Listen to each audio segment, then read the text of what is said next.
Paling di DM. Oh DM ada. Ancaman? Iya. Seperti? Mau berhenti nggak? Kayak gitu. Mau berhenti nggak? Pansos ya. Mau berhenti nggak? Hati-hati ya. Kayak gitu.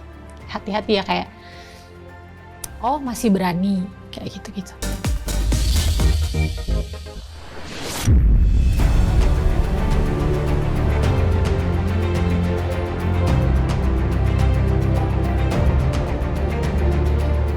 Keberanian Lady Nayuan untuk membongkar pengkhianatan sang suami diam-diam mulai berdampak negatif buat kehidupan ibu 3 anak tersebut. Ya, pasca aksinya itu berujung viral dan menghebohkan dunia hiburan tanah air, di sisi lain ada pula pihak-pihak yang sepertinya mulai merasa terusik dengan keberanian mantan bintang FTV tersebut.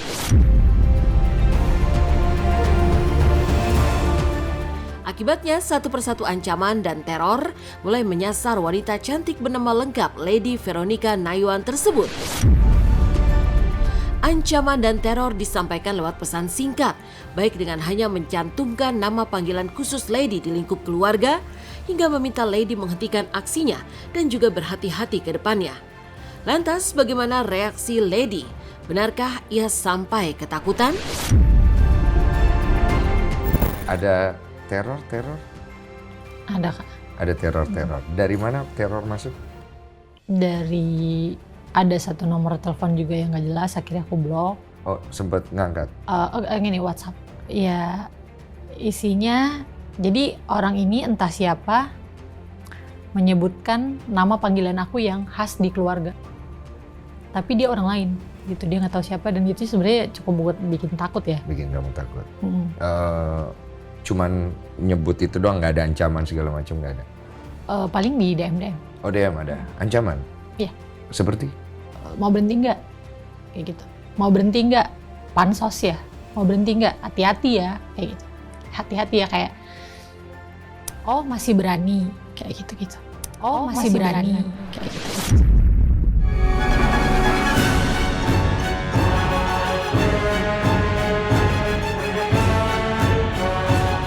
Tak hanya lewat pesan singkat, ancaman dan teror juga dialami Lady lewat aksi penguntitan yang dilakukan oleh sebuah mobil misterius saat Lady tengah berada satu mobil dengan temannya. Lady sendiri mengaku tidak tahu pasti siapa pihak yang ada di belakang aksi pengancaman dan teror yang menyasarnya belakangan ini. Namun yang jelas, hal itu sempat membuatnya merasa terancam dan juga cemas dengan keselamatan anak-anaknya. Lantas, benarkah selain penguntitan, rumah Lady juga selalu diintai orang? Sebenarnya udah pas banget tadi malam, Kak. Artinya? Ada yang ngikutin gitu di mobil, aku jalan. Oh. Ada yang ngikutin? Ada yang ngikutin maksud? Kebetulan sih aku ada jalan sama ini ya, temen gitu. Ada yang ngikutin? Ada. Pasti? Oke. Iya, jelas. Sebenarnya sih kalau teman-teman nonton podcastnya, di situ aku udah ceritain sih semuanya.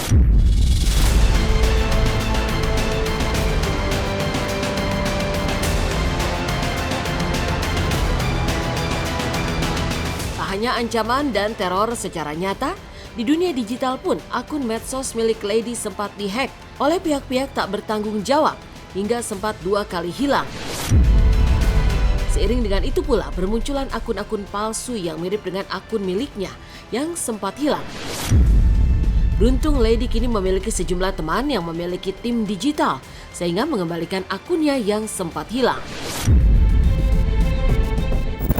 Halo teman-teman, makasih banyak ya buat support, buat doanya. Betul, akun Instagram aku @ladynayuan hilang dan belum balik sampai sekarang. Atas saran teman-teman di TikTok aku @ladynayuan buat bikin akun yang baru.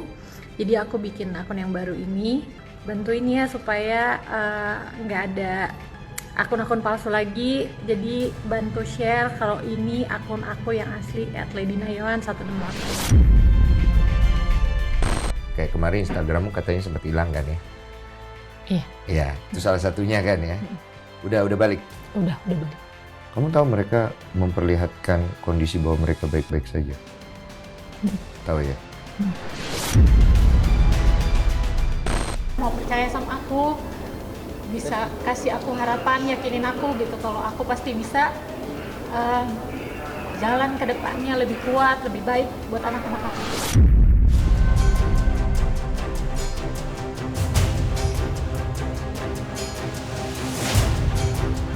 Pasca menguliti habis-habisan aksi main api sang suami, Lady pun paham betul akan resiko yang harus dihadapinya. Salah satunya adalah nasib rumah tangganya yang kini jadi taruhan. Karena itu pula ibu 3 anak kelahiran 16 Agustus 1990 ini langsung menutup pintu damai dan juga menutup pintu hatinya rapat-rapat untuk sang suami tercinta. Bagi Lady, kini tak ada lagi kata damai, apalagi rujuk. Perceraian sudah menjadi harga mati yang meski pahit, namun itu adalah jalan terbaik yang dipilihnya, termasuk demi masa depan anak-anak tercintanya. Lantas, apa pesan menohok yang disampaikan Denny Sumargo untuk suami Lady Nayawan? Kalau aku dari aku posting itu, ya aku udah yakin Untuk bisa. Iya, karena udah 3 kali Kak. Udah 3 kali ketahuan. Ibaratnya apa ya, aku jadinya kayak aku nggak mau menghalangi gitu. Kalau memang ini jalannya kayak gitu, ya kayak yang aku bilang ya udah aku kasih jalan gitu, tapi udahin dulu. Udah masukin gugatan cerai? Aku baru tadi malam konsultasi sama lawyer, tapi prosesnya kapan sih aku juga nggak mau jadi aku gimana gitu ya, tapi kalau memang aku udah di tahap itu. Berarti kamu udah konsultasi sama lawyer, kamu akan mengajukan gugatan untuk bercerai? Iya. Someday anak-anakku, aku berharap mereka dapat, bukan hanya berharap sih, tapi aku sebagai seorang ibu aku yakin anak-anakku tahu aku melakukan hal yang benar gitu. Ada alasan yang benar kenapa aku harus melakukan itu gitu. Buat suaminya Lady, gue mau sebut nama karena gue mau tahu personal. Bro, dimanapun lu berada, if you watch this is Denny Sumargo talking to you. There's still a chance. Gue pernah ngalamin masa paling sulit, paling rendah dalam hidup gue. Gue pernah dihabisin sama netizen di Indonesia. Gue pernah menangis di depan semua orang dengan air mata gue yang tidak ada satupun yang percaya. Tapi Tuhan tolong gue. Come to Him. He's your helper. You have a wonderful wife here. And you have a wonderful kids. Sampai hari ini gue belum dapat anak. Ya sesulit itu. Jangan karena semua sudah jadi di titik ini, lu berpikir tidak ada harapan. There is still hope. Because God is hope.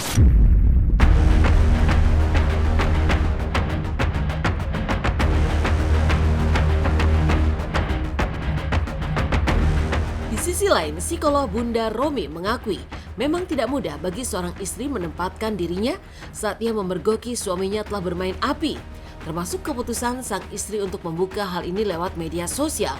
Karena ibarat pedang bermata dua, aksinya ini juga akan merugikan dirinya sendiri.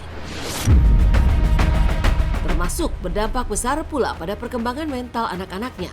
Lantas apa saran Bunda Romi kepada para istri yang menghadapi kasus-kasus serupa? Benarkah curhat lewat media sosial juga tidak akan pernah berujung penyelesaian, malahan berpotensi memunculkan persoalan baru? Jadi kalau kita bilang manusia itu harus bisa membedakan baik dan buruk, itu bagian dari moral. Moral itu kemampuan manusia membedakan baik buruk. Ini suatu tindakan yang tidak baik, membongkar ini. Mungkin tujuannya adalah supaya suaminya jerah. Salah satunya. Dampaknya itu lebih luas dari hanya sekedar jerah kepada dirinya maupun orang-orang di sekitarnya. Memang kemudian akhirnya dapat pekerjaan atau kemudian menjadi duta apa dan sebagainya. Mungkin dilihat oleh orang, kemudian orang jadi kasihan, terus kemudian merangkul dia untuk kemudian mengajak bekerja dan sebagainya. Tapi ada hal yang lebih esensi di sini. empati dia terhadap perkembangan anaknya juga harus dipikirkan. Empati itu adalah yang tadi saya bilang bagian dari moral untuk bisa memahami bahwa ini dampaknya dengan mengumbar ini terhadap banyak orang tuh luar biasa loh. Bisa pakai pertimbangan, bisa tidak menurut saya. Kalau dia pakai pertimbangan harusnya dipikirkan dampaknya ke anaknya apa, dampak ini apa, dan itu harusnya dipikirkan. Padahal sosial media itu nggak menyelesaikan masalah loh. Saya heran makanya banyak sekali orang kalau lagi masalah galau dan sebagainya diposting gitu. Pertanyaan saya, netizen itu entah ada atau tidak, atau orang-orang yang membaca itu, apakah benar bisa membantu kita? Karena kalau membuka sesuatu di media sosial, Anda harus yakin apakah Anda bisa menerima masukan-masukan negatif juga, tidak hanya yang positif gitu.